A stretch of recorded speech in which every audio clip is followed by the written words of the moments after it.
Hello again, everyone, and welcome to another episode of Building Bodies and Strengthening Minds. We may be the only podcast that switches sets each and every week. How about that? That's the kind of commitment we've got to you, the good listener, the good viewer. We appreciate you being here today. My name is Steve Warren, your humble host. To my right is Joe Sabusco. Joe, how are you today? Not bad, thank you. Yourself, Steve? Excellent. You made a great espresso for us just now. Fantastic. Well done. Well done. Salute. Salute. Tony Greco, the fitness champion of this thing. How are you, Tony? Great. Yeah, excellent. You're happy with the... I love the espresso too. That's good. Yeah, and it's all... This came together like butter. There was no issues whatsoever, no quirks, no you throwing a last-minute monkey wrench into things with cameras and things. We have the expert Joe here. He's Mr. Technical, knows all the stuff. So it's good. I was very happy with what you did, Joe. Thank you. It's very nice. It's very nice. So today on the program, we have a special guest, as you can see, on the right wing. I don't know if she shoots right or not. I'm a lefty. Left. I should have had you sit here then. That would have made more sense. Of course, we're talking about our good friend Janine Charron, and she was a fantastic hockey player in the day. Is that wrong to say in the day? You're still a fantastic hockey player. I will be 42 in December, so I guess so. Yeah. But we used to play. We skated together. Yeah, some media hockey that you joined in with, and you dominated all the media, which was fantastic. I think you had purple hair that day, if I'm not mistaken. I don't know about purple. Well, at some point you had purple hair, because I remember, maybe I'm making stuff up in my brain, but your helmet had a purple dye on the inside. Oh, no, it was red. One time I tried to do it really red. Yeah, that was a bad idea. Growing up, my father never let us dye our hair, but I snuck out one time and I did it all red, and then I took my helmet off and it was covered. Yeah. There was no hiding that one. Yeah. It's funny the things I remember, Tony. You know, my wife will say, don't remember the anniversary, but you remember the helmet of a teammate that you played one tournament with. What was going on there? Anyway, the reason we've got Janine on today is because she is a certified speaker with the Big Talk Academy here in Ottawa, and an inspirational, captivating presenter and writer, creator of the T.I.G.E.R method. She's a breast cancer survivor. She's the founder of the Inside Out Studio Bar, and played NCAA Division I hockey. So Tony, Tiger. She's a tiger. She is a tiger. Out of line of tiger. That's good. Yeah. I know Joe loves lines. That's why the lines are in here. So that's a good place to start. The lines down. That's probably a good place to start. The T.I.G.E.R method. I think because I think that all the things that Tony's been talking about for a long time, the motivation to things. That's where I think you guys come at a nice crossroads. So let's talk about what your T.I.G.E.R method actually is.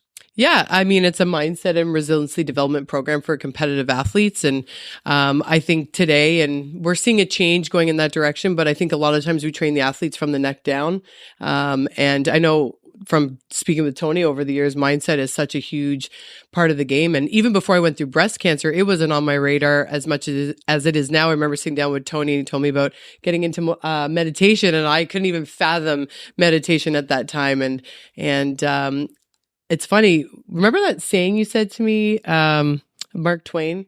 Oh, yeah. The two most important days. Yeah. What are they? Yeah, it's the day you're born, the day you find out why. And that was the gift of breast cancer for me. I found out I've always wanted to do what I'm doing today, speaking and working with athletes, but that's when I really invested in my headspace, and I started to meditate, and I started to cultivate and nurture that relationship with myself. And that was like kind of the aha moment.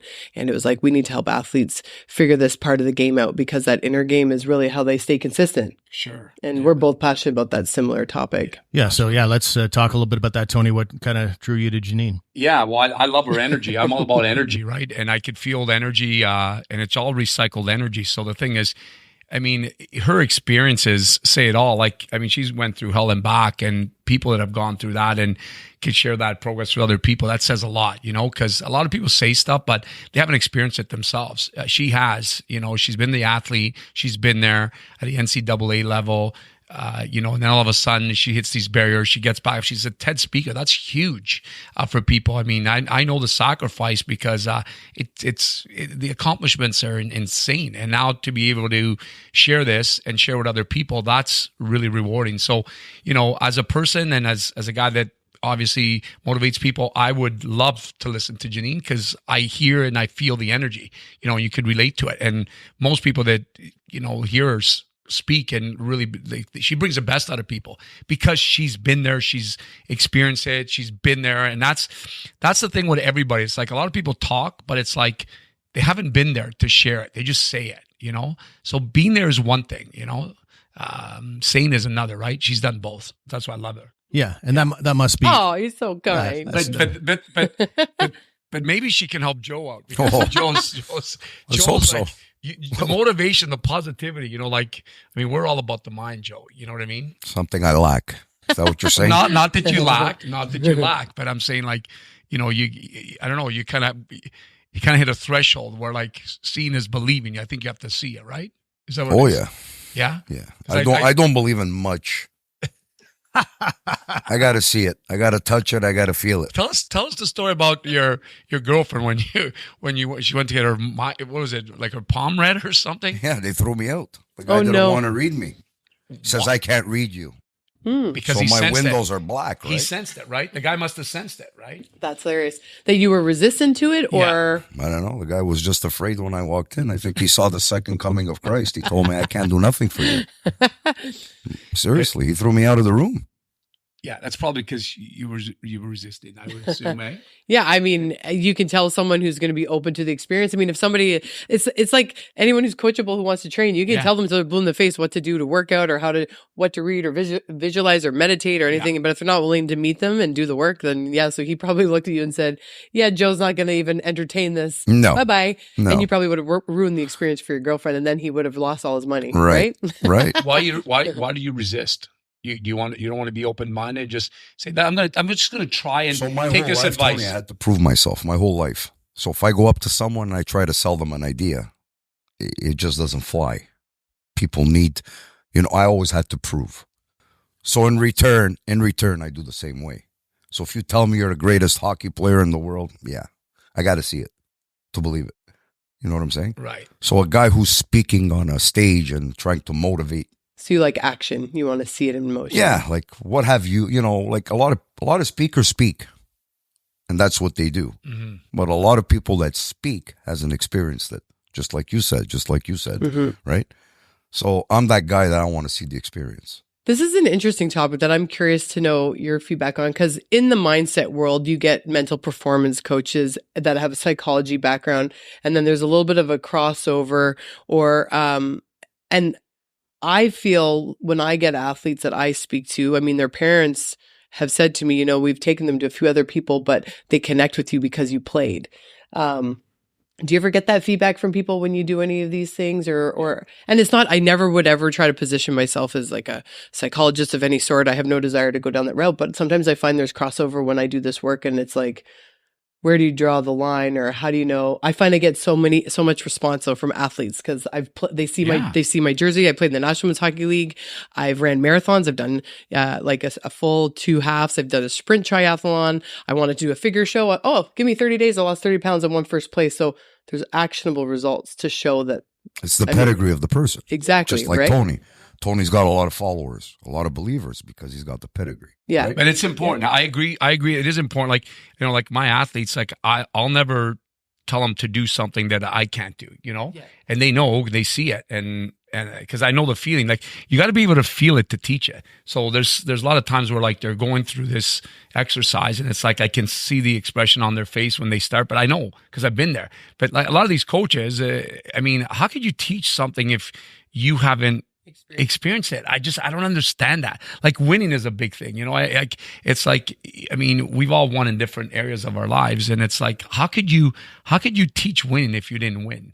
I don't know. That's just me, that's where my resistance is, but then I think there's a little bit of trust there, right? And that's why today, I don't understand society today. The parents are teaching the kids, work smart, not hard.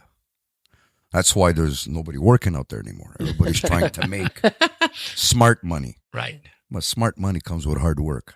I think that could go 2 different ways too. Like I believe in hard work and work ethic as well. And I think it's super important. I mean, our kids aren't allowed to come downstairs unless they make their bed in the morning. My big message is about self-leadership and self-reliance. Like when you're alone, if you have to rely on Tony to make sure you show up, or Joe to make sure you do what you're supposed to do, or what do you do when no one's looking? That's a question that I always, who are you when the cameras are off or when nobody's watching? Do you still do the 100 reps, or do you need someone to tell you? And that's where the hard work part comes in. But working smart for me is knowing what I need to do to show up consistently. That's what's smart, depending on your goals, right? But I know what you're meaning here. Don't do the work, just work online or find another way to make money. And I know what you're saying on that. That's why nobody's working hard no more, right? That's why you can't find employees nowhere. Everybody wants to work smart, right, Steve? Nobody wants to work hard. I think everybody wants to be an influencer now who's under the age of 20. Yeah, no, I mean, I would like to know, what are some of the challenges and the goals, the common ones of the people that you work with? Well, right now, my series that I'm been tackling has been the conversation around life after sports. And I'm interviewing NFL, NHL, NBA, and it's always identity is a big one. So when I'm working with athletes that are in sport now, a big message that we're trying to drill home is sports are what you do. They're not who you are. The essence of who I am. There's a through line, no matter if I'm a mom or if I'm Janine at work or if I'm Janine on the ice, So identity. Who am I? Like the period after when I had Chris Pronger on just last week. I mean, yeah, congrats on that. Yes, that was nice. Great, yeah, thank you. He said the best advice he was given was take an entire year off before you commit to do anything next. So I'm very curious around transitions in people's lives because I find when we face adversity. So like I haven't only done breast cancer. I've been through divorce. I've been through bankruptcy and then breast cancer in the last decade. So. This is why I truly. I know, eh? This is why I truly believe in. So hold on a second. I don't know who this Chris Prong is. Chris Pronger? Yeah, who is this guy? He's a hockey player. Oh, he's one of the top, defensemen. So after he finished, like he's a retired hockey player. Correct. He played for 19 years in the NHL. So hold on a second. He told you take a year off, right? Year off in what? So to discover yourself, figure out what to do next. You need money for that. Yeah, for sure. You do. For sure. And he has the luxury of having that. But what I think. He made 90 million. Yeah. Even if you don't I understand, but how do you advocate to the public? Yeah. A guy who's working a minimum wage. You know what? Go discover yourself. Take a year off. Well, you know why? When you're not at work, you can still journal and get to know yourself when you're not at work. I understand what you're saying. It seems like a luxury. I get it.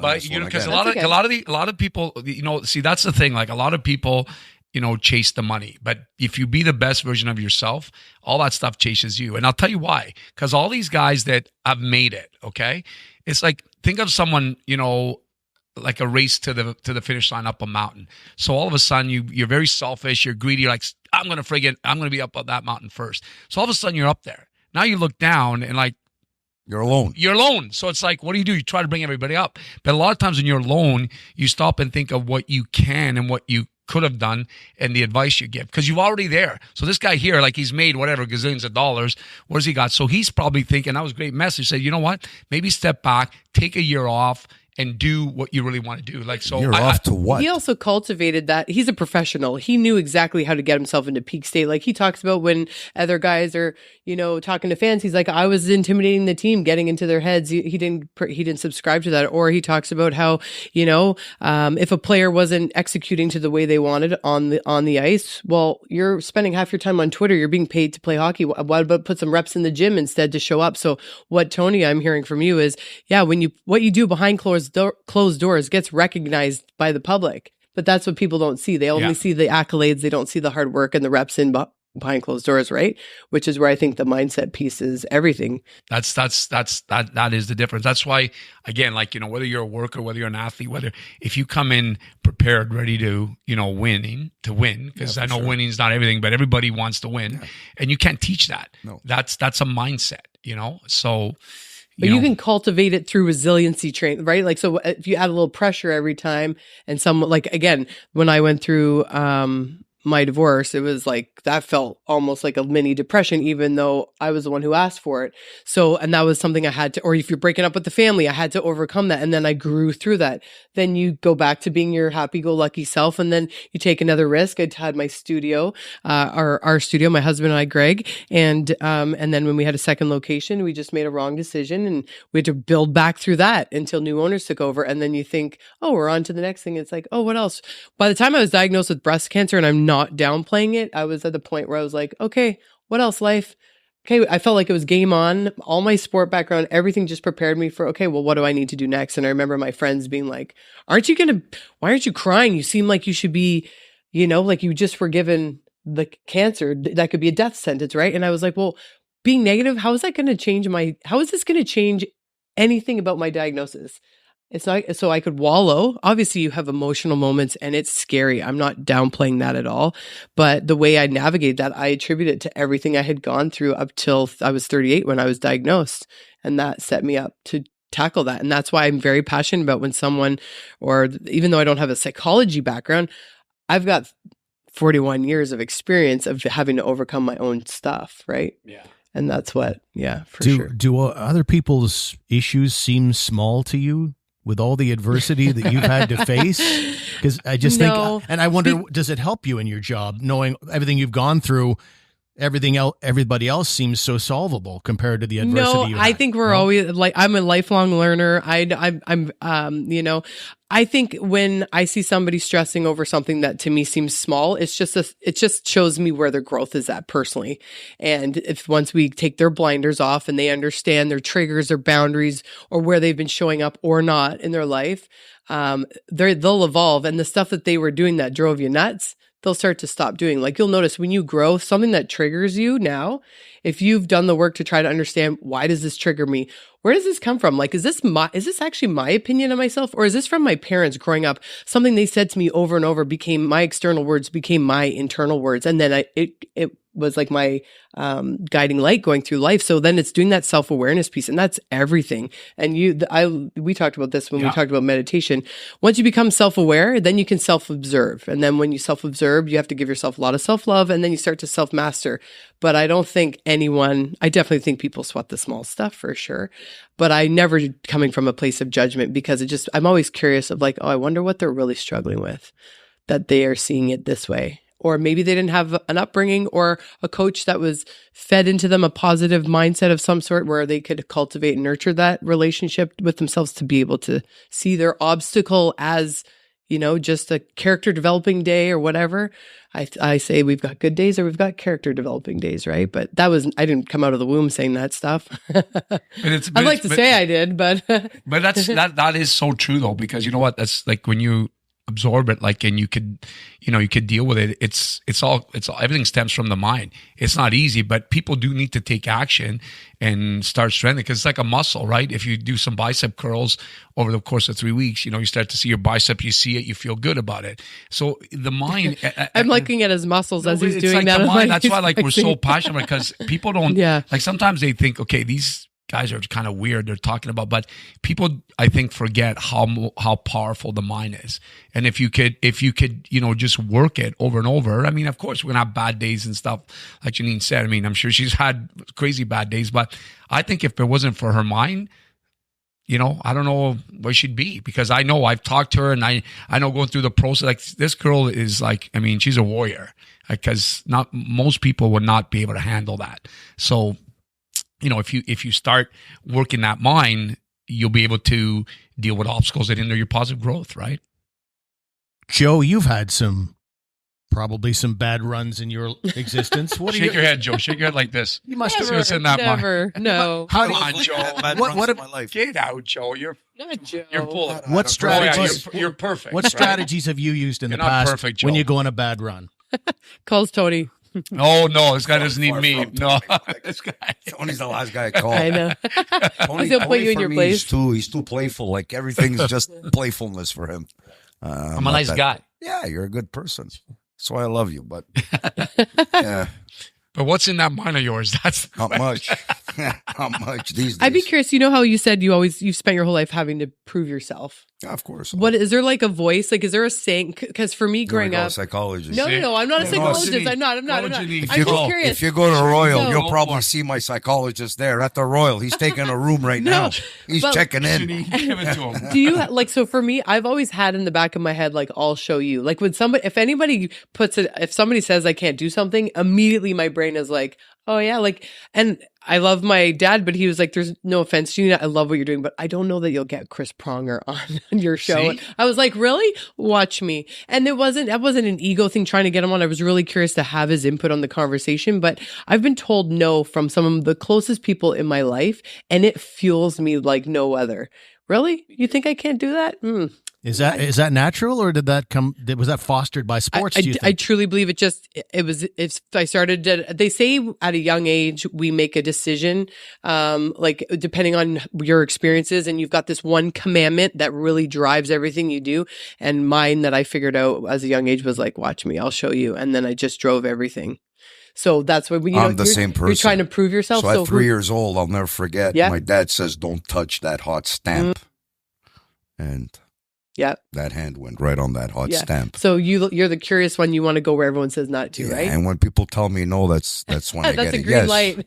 How dare you? Yeah, I get a yes. And what are the results of that? I always get a yes.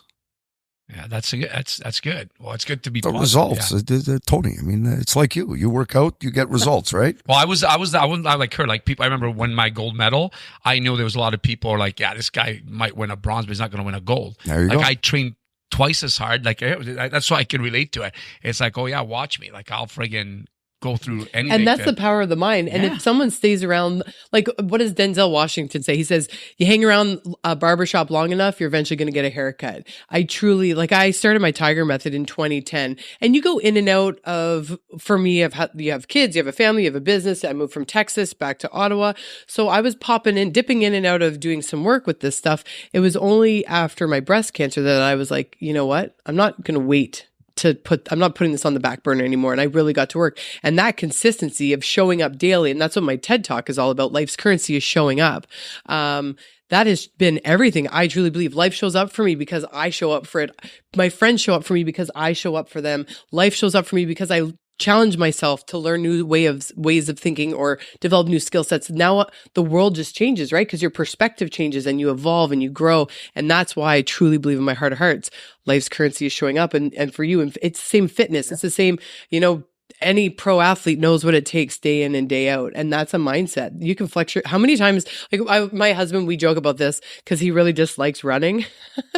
So he can't stand when he sees people running. He's like, oh my God, that looks so painful or whatever. Or if I go for an hour run, he's like, you don't need to go that long, like 20 minutes. In his head, it's just short spurts. He can't even fathom like a long-term training. I'm like, what do you think Olympians do all the time to prepare for their sport? That's mental. When your body is, when I did my marathon around mile 26, I started to feel like, or kilometer 26, not mile 26. I remember feeling like my body was like going to give out, but I was like, nope, we got the rest to go. So that's all mindset. Oh, yeah. It's all mind. So when you think about, Tony, the people that you've worked with over the years at your various names for your locations, Greco, Lean and Fit, have you got a name for the one you're at? T.G.E.R Athletics. Thank you. My bad.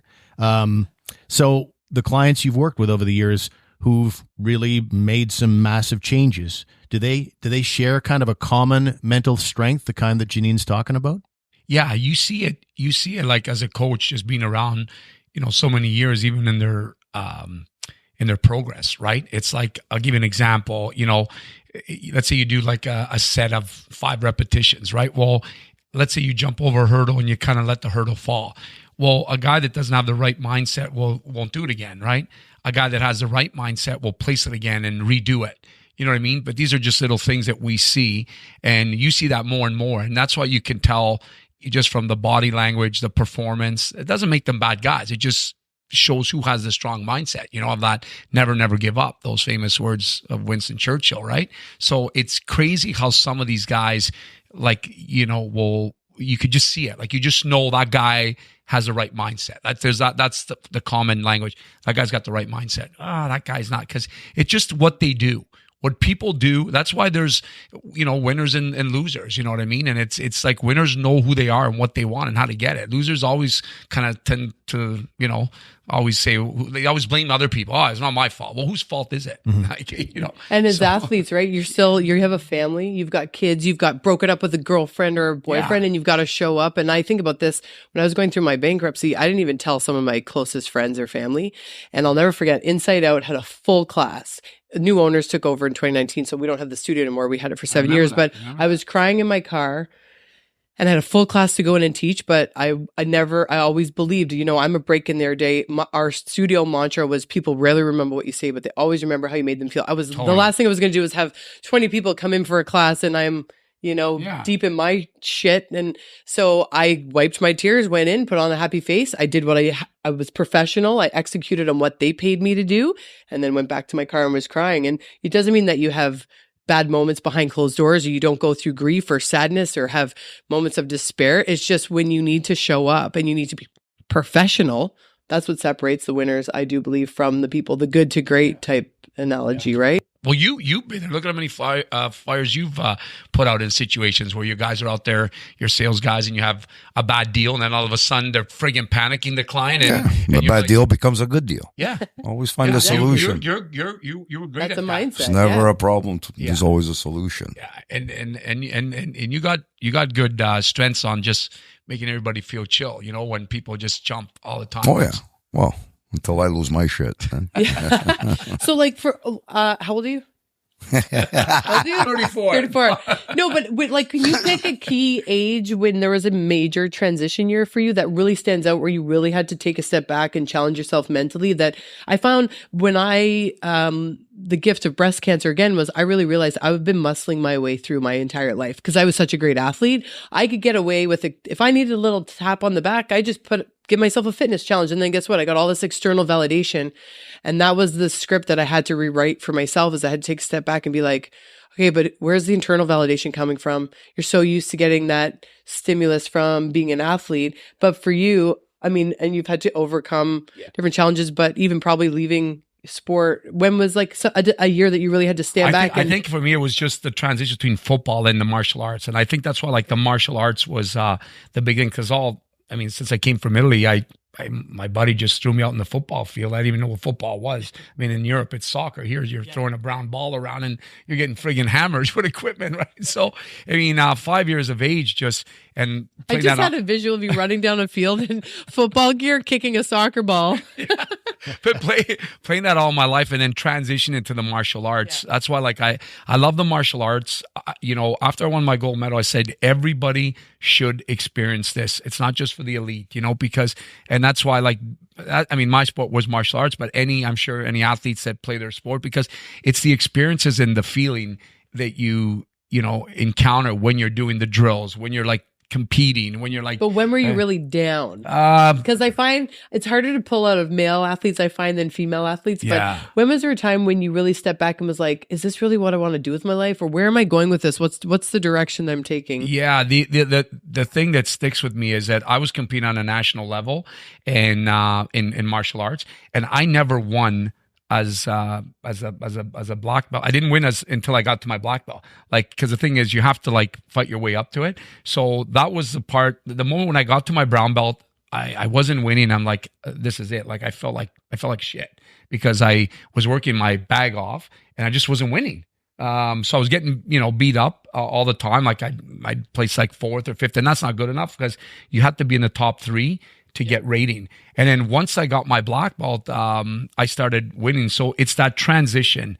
I remember, I was seated 4th in North America, and that's like, because the progress creates interest, right? And that's when people are down all the time, it's hard to get back up. That's why if you could get back up and start seeing a little bit of light at the end of the tunnel and believe in it, and that's that breaking point for me. It really was, because I wanted to quit. I got to be honest with you, because I wasn't having fun. You know what I mean? Like, how could you like keep doing things that you admire and not win? Like, you're down a bit. So I wasn't having fun. I wasn't enjoying it. Yeah. And I was flying every month, going to a different tournament in the States, and like, oh man. And then it's like some of your students would be like, okay, like, well, sorry guys, I didn't win this week. Like, it was sad to say you didn't win, right? So yeah. So that was Steve. I feel like we should be paying for this session. What do you think? Well, like I'm over here. My brain is going numb right now. Everything's falling asleep. Oh, stop now. Hey, it's like we're in a cult. Come on, Joe. This is a cult. Come on, you guys should actually build a church or something. Get some followers. I know. Listening to these two talk, it's like I got to take out my wallet. Like, what do I owe you guys for this? Yeah, you will be invoiced. It's true. Sorry, I find it so easy to go off on these things because I'm fascinated with it. I know you Then are. we had that problem last week with the garbage. The garbage? Oh, yes, the garbage. Okay, you have to go back to a previous episode to understand that reference. I'm just kidding. As we're about to land the plane here, maybe I'll get both of you. Because, I mean, adversity, everybody that's listening in, probably not everybody, but there's Well, everybody should be listening. They should be listening. Exactly. What Joe said. Exactly. So the adversity thing, you've encountered all of it pretty much, whether it's the romance, whether it's the financial, whether it's the health. And like I say, chances are people listening in right now are dealing with it, or someone they know is dealing with it. What sort of general overview advice would you have for someone to just kind of keep going one step in front of the other, kind of, just based on your past and your experiences? Every single one of us is struggling with something we know nothing about.